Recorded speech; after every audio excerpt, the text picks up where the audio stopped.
Working night shifts at the hospital can sometimes feel like living in an entirely different world. The day-to-day rush of patients, nurses, and doctors feels distant in the early hours of the morning. There's a strange stillness in the hospital at night, a silence so profound that every sound becomes magnified, every shadow seems longer, and every breath heavier. I've grown used to this stillness. I've worked here long enough to know that the hospital itself has its own rhythm, its own pulse. But lately, things have been different. It started subtly. The old wing of the hospital, where I often made my rounds, was known for its disrepair. The walls there groaned under the weight of years. The fluorescent lights buzzed and flickered, as if straining to stay lit. It's the kind of place no one talks about, but everyone knows isn't quite right. Most of the staff avoided it unless they had to go there. But for me, it became almost routine. Some of the hospital's most critical patients were tucked away in those forgotten corners, and someone had to check on them. A few weeks ago, during one of my routine late-night rounds, I heard a whisper. It was soft, so soft I couldn't make out what was being said. It almost sounded like a conversation happening just out of earshot, muffled behind the thick walls. I took a few steps closer to the door of the room where the sound seemed to be coming from. I pressed my ear to the door. Nothing. I waited for a long moment, my breath held in the heavy silence, but I heard nothing more. I shook my head and told myself it was just my imagination. After all, working nights for so long can play tricks on your mind. Fatigue settles into your bones, and the quiet can become unnerving. So, I shook it off and continued my rounds, pretending the unsettling feeling would pass. But the next night, it happened again. This time I was in the break room, taking a short rest before heading back to the floor. I had leaned back in my chair, staring at the clock on the wall, willing the minutes to tick by faster. It was quiet. The only sound, the hum of the refrigerator and the soft buzz of the overhead lights. And then, there it was again. The whisper. I sat up straight, my heart beating a little faster. The whisper was clearer this time, though I still couldn't understand the words. It was like someone was standing just behind me, speaking in a low, urgent voice. I turned around quickly, expecting to see one of my colleagues, but the room was empty. I stood up, my skin crawling, and slowly walked to the doorway, peering out into the dark corridor. The hospital was silent, save for the distant hum of machines and the occasional clink of metal from the floor below. No one was there. But the whisper came again. This time, it was directly in my ear, so close it sent a chill down my spine. "Help me." I froze, my breath catching in my throat. The voice was soft, almost pleading. I spun around, my pulse quickening, but again, the room was empty. I was alone. I backed away from the door, my hands trembling slightly as I tried to steady myself. It was just stress, I told myself. I was tired, overworked. My mind was playing tricks on me, turning ordinary sounds into something sinister. But even as I tried to rationalize it, I couldn't shake the feeling that I wasn't alone. I tried to put it out of my mind, to focus on my work, but the whispering didn't stop. In fact, it became more frequent. I would hear it during my rounds, in the locker room, even when I was sitting at my desk. Always the same soft, unintelligible murmur, like someone was trying to tell me something but didn't want to be overheard. After a few nights of this, I was starting to feel paranoid. I would catch glimpses of movement out of the corner of my eye, but when I turned to look, there was nothing. I started to dread going into certain parts of the hospital, especially the old wing. It felt like the walls were closing in on me, the air too thick to breathe.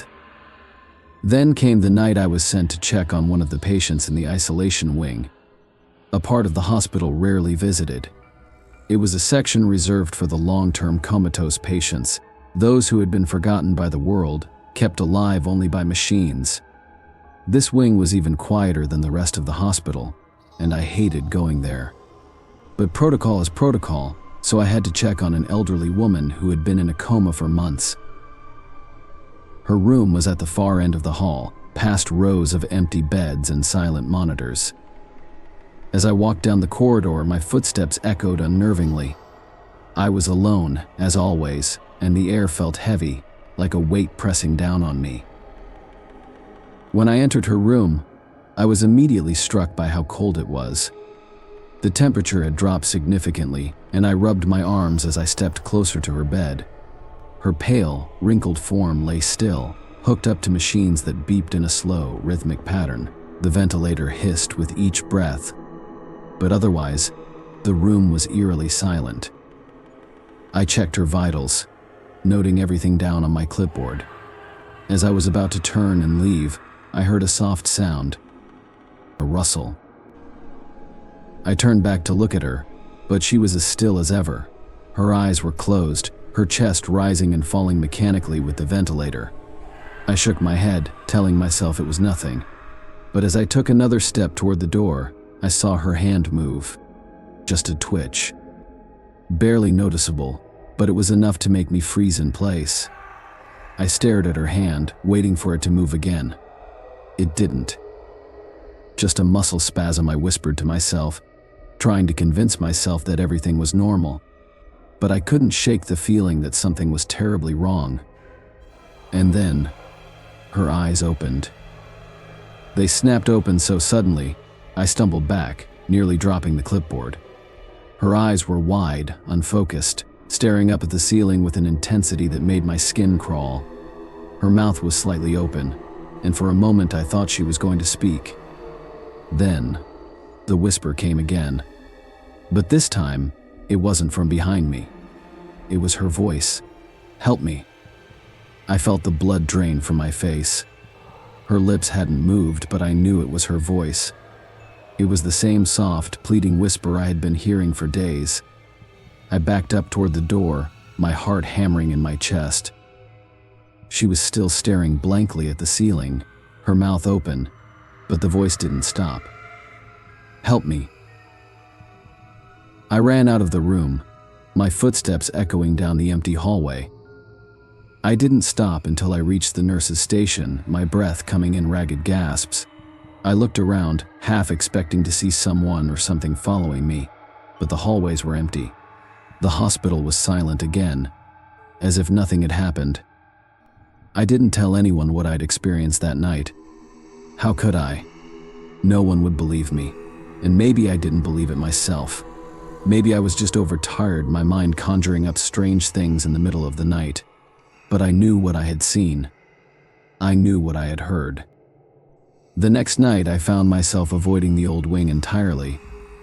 I made excuses to stay in the busier parts of the hospital, close to other people.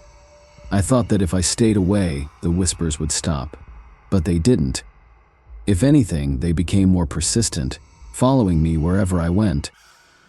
It wasn't long before I started noticing other strange things. Equipment in the supply closet would be moved, patient charts swapped around.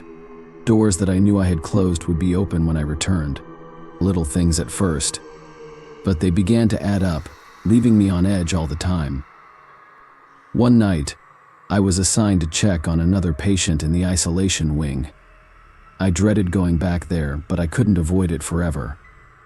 As I walked down the hall, I kept my eyes on the floor, trying to ignore the oppressive feeling that had settled over me. When I reached the supply closet to grab some equipment, I felt a sudden chill. The air inside the small room was freezing. I grabbed what I needed quickly, eager to get out, but as I reached for the door, it slammed shut with a loud bang. I jumped, dropping everything I was holding. My heart raced as I tried the door handle, but it wouldn't budge. I pounded on the door, calling for help, but the hospital was too quiet. No one would hear me. Then, in the darkness, I heard it again. That whisper. "You're next." Since then, I've stopped working the night shifts. I told my supervisor I needed a change, that the hours were getting to me. She didn't argue. Maybe she sensed something was off, or maybe she'd heard similar stories from others. I don't know. But the whispers, they haven't stopped. Even now, as I sit here writing this down, I can hear them. Faint, persistent. They never really go away.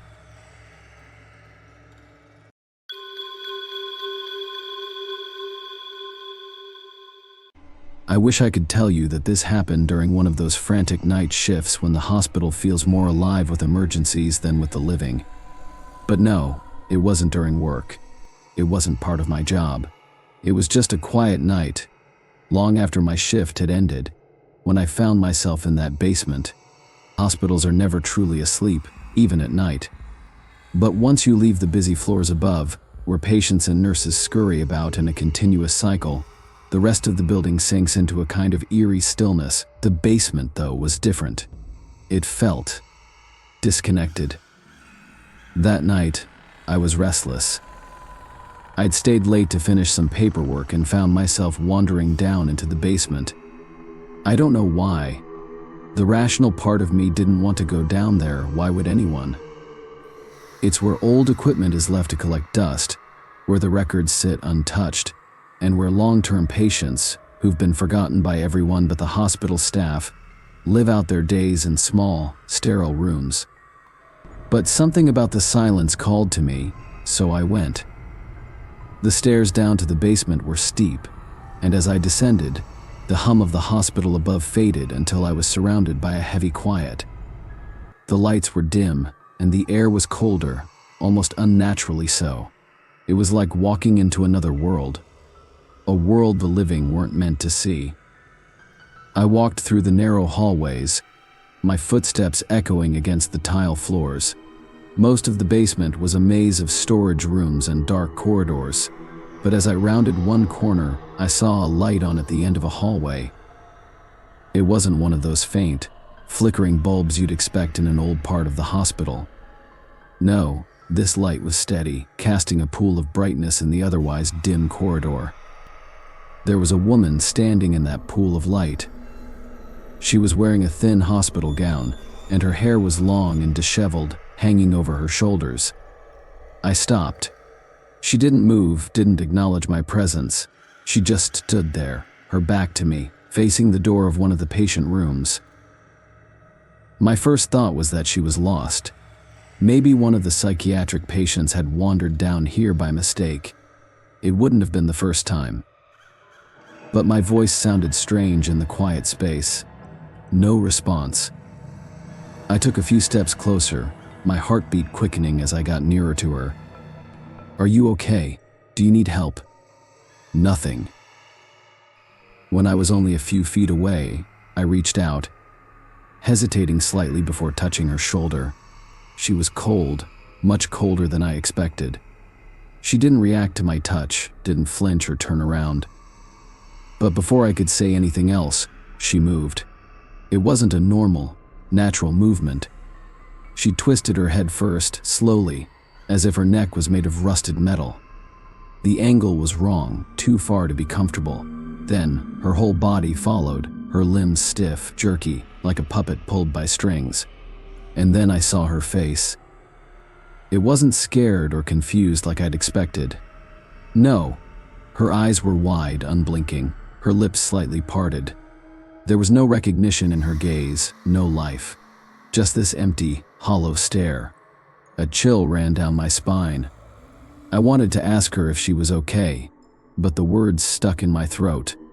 There was something about her, something about the way she looked at me that made every instinct scream for me to leave. She turned away and walked through the open door of the patient room, the door swinging shut behind her with an unnaturally smooth movement. I stood there, frozen, unsure of what I'd just seen. My mind told me to follow her, to make sure she was okay, but my body wanted to run the other way. Curiosity won. I pushed the door open and stepped inside. The room was dimly lit by a small lamp in the corner. It was an old patient room, the kind we didn't use anymore except for a few forgotten patients. In the center of the room was a hospital bed, and lying in it was an old man. His skin was pale, his chest rising and falling in shallow breaths. A heart monitor beeped steadily beside him. I checked the chart at the foot of the bed. Jonathan Griggs. I'd heard the name before. An old, long-term patient with a history of violent episodes. He'd been down here for years, sedated, forgotten by almost everyone except the hospital staff. And then, out of the corner of my eye, I saw movement. I turned, my heart leaping into my throat. The woman was back. She was standing in the corner of the room, her face turned toward the wall, her body stiff, unmoving. Her arms hung limply at her sides, and her hair draped down over her shoulders. But there was something different this time. Her arms were raised slightly, and her wrists were bruised. Dark, purple marks wrapped around them, like someone had held her too tightly. I backed away, my mind spinning. None of this made sense. I was imagining it. I had to be. The heart monitor flatlined. I looked back at the bed. Jonathan Griggs's eyes were still open, still staring at me, but his chest was no longer rising and falling. He was dead. The woman was gone. I don't know how long I stood there, frozen, before I finally moved. When I got back to the main floor, I didn't tell anyone about the woman. I just reported the death and left the basement as quickly as I could. But every time I pass the stairwell that leads down there, I feel it, the cold, the stillness, the sense that something is waiting. And I know I'll never go back. Not after what I saw.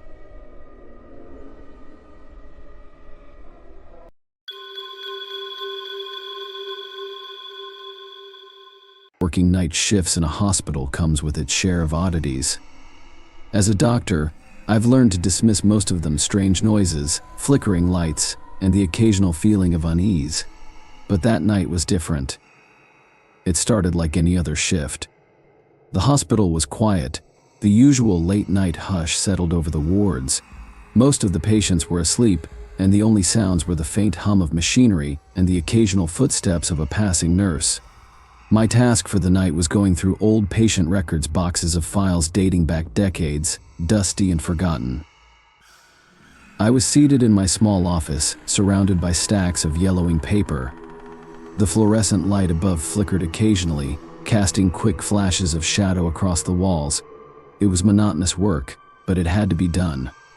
The room was silent, save for the scratch of my pen and the soft shuffle of papers. Then, out of the corner of my eye, I saw something, a flicker of movement in the hallway just beyond my open door. I glanced up, but there was nothing. The corridor was empty. I dismissed it, chalking it up to exhaustion or a trick of the dim lighting. After all, it was well past midnight. I returned to my work, but the feeling of being watched gnawed at me. It was subtle at first, a tingling at the back of my neck. But as the minutes ticked by, it grew stronger, more oppressive. I couldn't shake the sense that something was wrong. And then, I saw it again. This time, it wasn't a flicker. It was a shadow.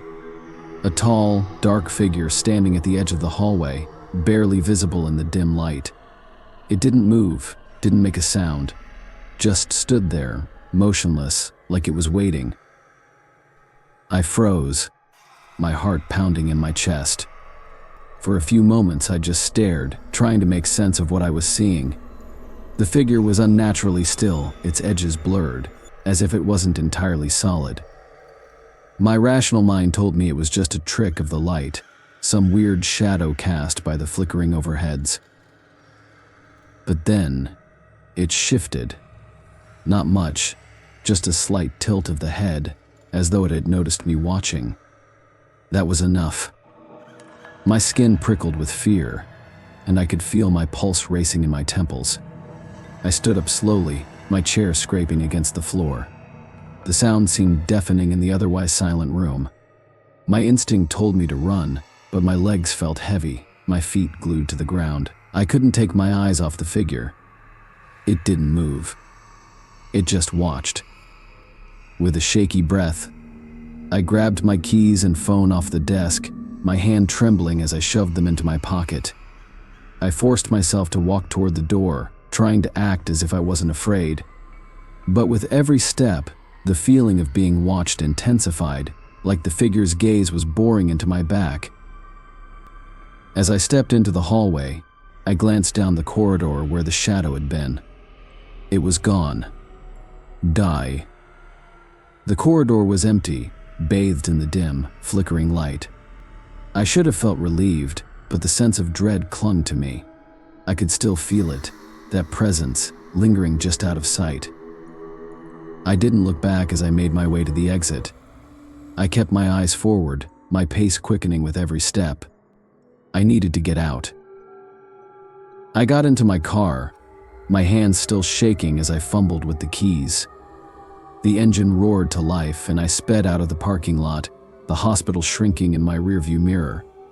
But the sense of dread followed me. I didn't sleep that night. Every time I closed my eyes, I could feel it, the shadow, the figure standing in the dark, waiting, watching. And somehow, I knew it wasn't going to leave.